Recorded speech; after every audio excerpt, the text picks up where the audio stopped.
प्यारे बच्चों, कैसे हो आप लोग सब।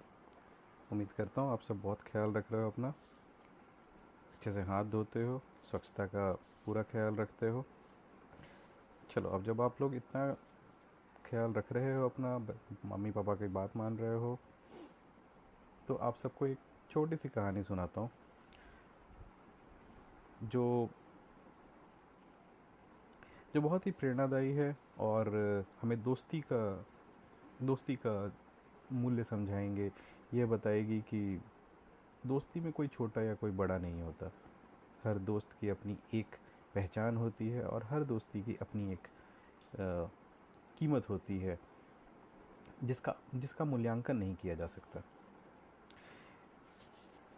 यह कहानी पंडित विष्णु शर्मा जी द्वारा रचित ग्रंथ पंचतंत्र से ली जा रही है, जिसका नाम है गजराज और मूषकराज। तो बच्चों, गजराज तो आप लोगों को बहुत पसंद होंगे, क्योंकि गजराज है हमारे हाथी। जी हाँ।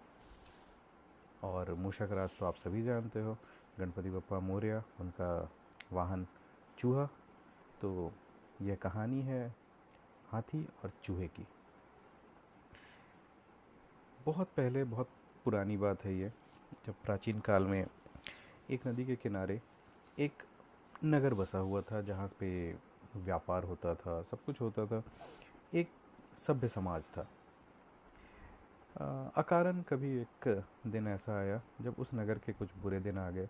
बहुत भारी बारिश हुई और नदी ने रास्ता बदल लिया। अब जब नदी ने रास्ता बदल दिया तो देखते ही देखते नगर वीरान हो गया, क्योंकि इंसान, मनुष्य तो वहीं रहते हैं जहाँ पानी होगा, जहाँ जल होगा। हम सब जानते हैं ना, जल ही जीवन है और हमें जल का संरक्षण करना चाहिए। पानी बहाना नहीं चाहिए।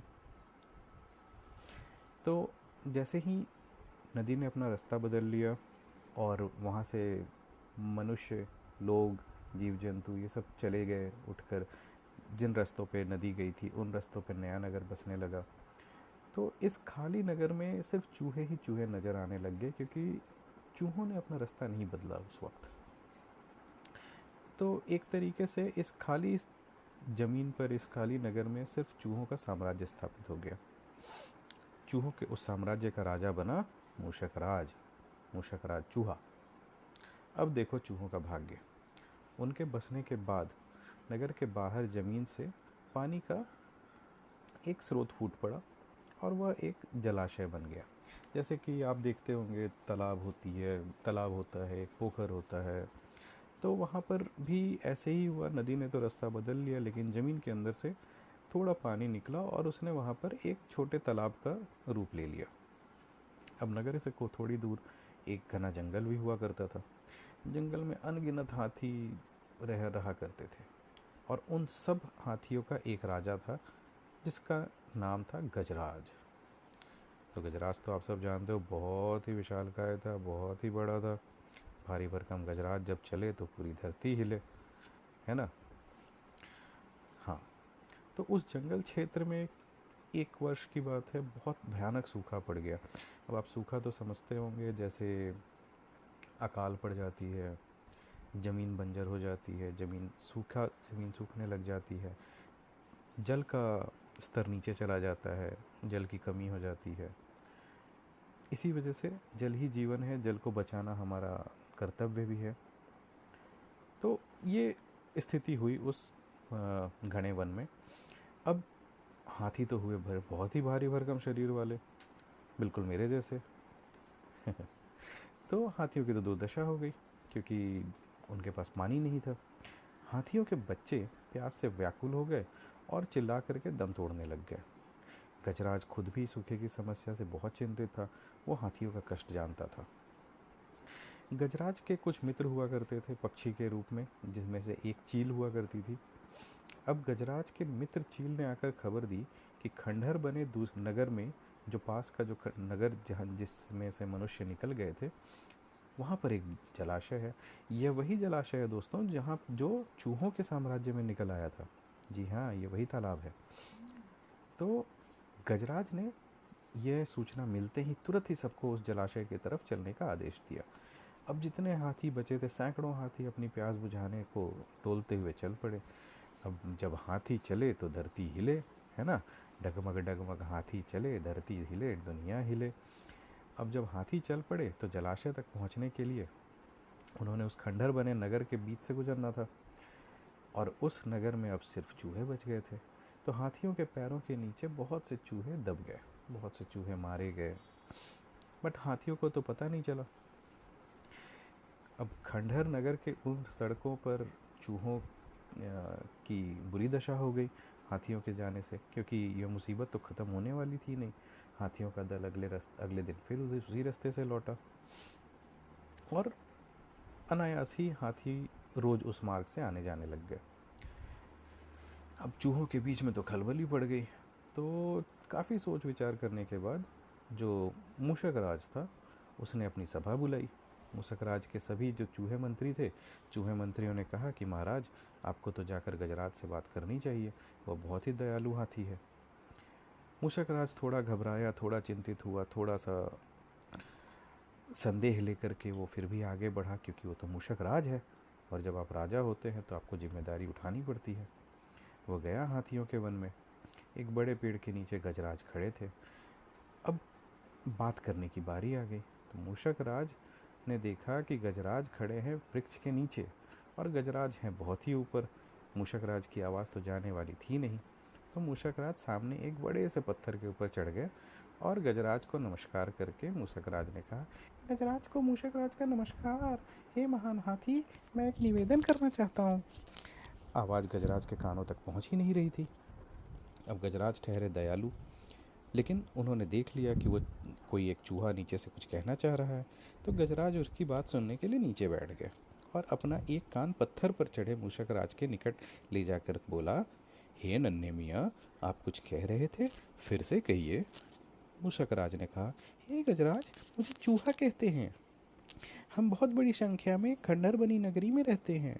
मैं उनका मूषक राज हूँ। आपके हाथी रोज जलाशय तक जाने के लिए नगरी के बीच से गुजरते हैं। हर बार उनके पैरों के तले हजारों चूहे मर जाते हैं। यह मूषक संहार बंद नहीं हुआ तो हम नष्ट हो जाएंगे महाराज। गजराज ने बहुत ही दुख भरे स्वर में कहा कि हे मूषक राज, आपकी बात सुन मुझे बहुत शोक हुआ। हमें बिल्कुल संज्ञान नहीं था कि हम इतना अनर्थ कर रहे हैं। हम अवश्य ही एक नया रास्ता ढूंढ लेंगे। यह गजराज की बहुत ही अच्छाई थी कि उन्होंने इतने छोटे से चूहे की भी बात सुनी।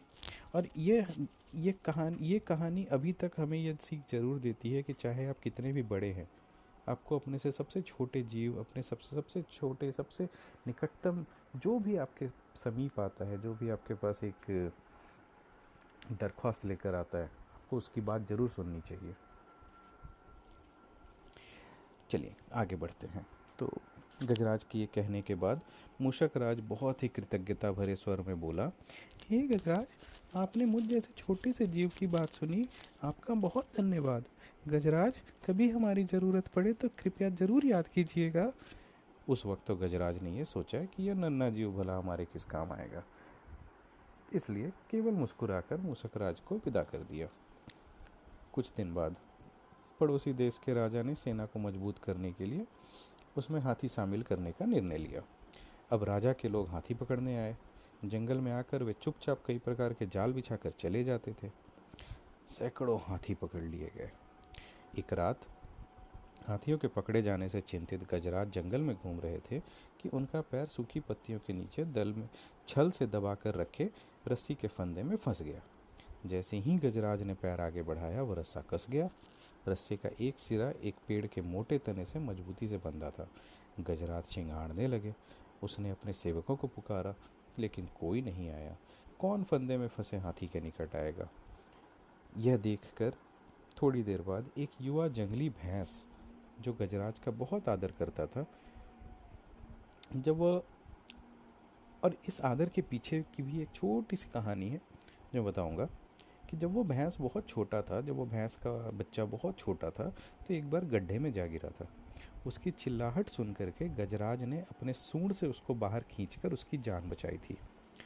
तब से वह गजराज की बहुत इज्जत करता था और गजराज के लिए वो दोस्त जैसा था। वह चिंगाड़ सुनकर फंदे में फंसे गजराज के पास दौड़ता हुआ आया। गजराज की हालत देखकर उसे बहुत धक्का लगा। वह चीखा, यह कैसा अन्याय है गजराज, बताइए मैं क्या करूं? मैं आपको छुड़ाने के लिए अपनी जान भी दे सकता हूं। तब गजराज ने कहा कि बेटा, तुम बस दौड़कर खंडहर नगरी में जाओ और चूहों के राजा मूषक राजा को सारा हाल बताना। उससे कहना कि मेरी सारी आस टूट चुकी है। यह सुनते ही भैंसा अपनी पूरी शक्ति से दौड़ा दौड़ा मूषक राज के पास आया और सारी बात बताई। मूषक राज, जो गजराज से पहले बात कर चुके थे, उनके परम मित्र थे, उन्हें तुरंत बातें समझ आ गई। उन्होंने तुरंत अपने 150 चूहों सैनिकों को साथ में लिया, भैंस की पीठ पर बैठा और वह भैंस के रफ्तार से दौड़ते हुए तुरंत ही गजराज के पास पहुंच गए। चूहे सारे भैंस की पीठ से उतरकर फटाफट फुर्ती के साथ फंदे की रस्सी को उतरने लग गए। कुछ ही देर में सारे फंदे की रस्सी कट गई, वह गजराज आज़ाद हो गए। इसके साथ ही गजराज ने बाकी फंसे हाथियों को भी मूषक राज की मदद से आज़ाद करवा दिया। तो दोस्तों, यह कहानी यहीं समाप्त होती है, जो हमें बहुत ही नेक सीख देती है कि आपसी सद्भाव और प्रेम सदा एक दूसरे के कष्टों को हर लेते हैं। देखिए, गजराज बहुत ही बड़ा विशालकाय जानवर, मूषक बहुत ही छोटा सा जानवर, परंतु दोनों की दोस्ती ने एक दूसरे को कितना साथ दिया। मुसीबत के समय दोनों एक दूसरे के साथ आए। तो दोस्तों, हमें अपनी दोस्ती को कभी नहीं खोना चाहिए। आपके दोस्त चाहे जैसे भी हैं, वो आपके दोस्त हैं, और हम सब अपनी दोस्ती का बहुत सम्मान करें, बहुत स्नेह रखें, बहुत प्यार रखें। तो ये जो ज़िंदगी है, ये दोस्तों के सहारे बहुत अच्छी लगने लग जाती है। बस इसी छोटी सी कहानी के साथ पंचतंत्र की ये कथा यहीं समाप्त होती है। आप सब बहुत प्यार से, बहुत अच्छे से रहिए। बहुत जल्दी हम सब इस परिस्थिति से बाहर होंगे। हम वापस स्कूल जाएंगे, ऑफिस जाएंगे, और हम सब वापस सामान्य ज़िंदगी बिताएंगे। तब तक के लिए धन्यवाद, शुक्रिया। अगली बार फिर एक कथा लेकर के आऊँगा। उम्मीद करता हूँ ये कथा आपको अच्छी लगी हो। नमस्कार।